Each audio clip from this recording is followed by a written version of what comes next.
When it comes to politics, strange things can happen.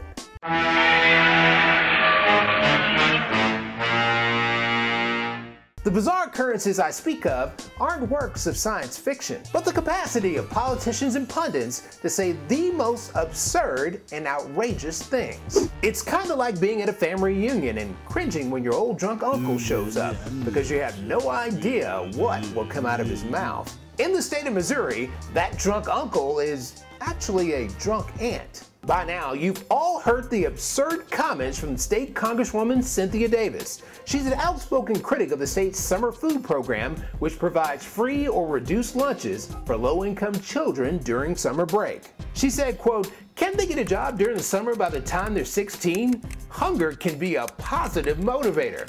What is wrong with the idea of getting a job so that you can get better meals? If you work for McDonald's, they will feed you for free during your break.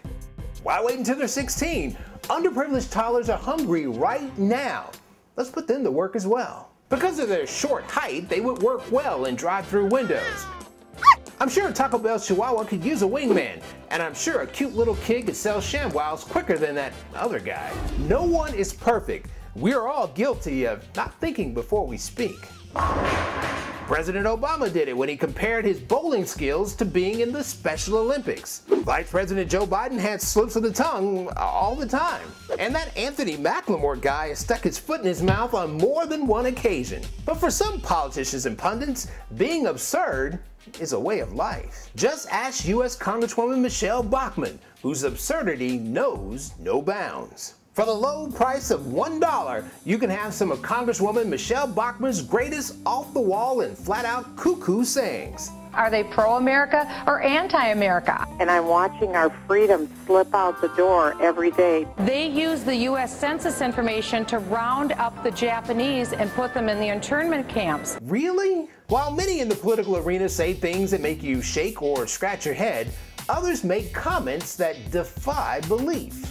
Rush Limbaugh, Sean Hannity, and Ann Coulter do this quite frequently, but absolutely nothing compares to what former CIA counterterrorism analyst Michael Schur said on Glenn Beck's show recently. The only chance we have as a country right now is for Osama Bin Laden to deploy and detonate a major weapon in the United States.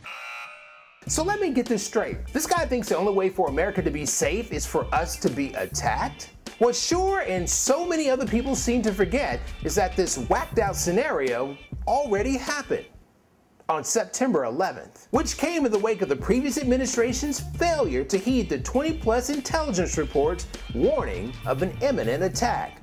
What's really sad about people like this is that in reality, most of them don't really believe what they're saying, but they know many in the public will, and hope that if they say something enough times, we might actually think it's true. I'm absolutely sure if some people heard that President Obama regularly consults with a llama, an orangutan, and a sea cow in the Oval Office 500 times a day, they would believe it, despite the fact that this could never really happen.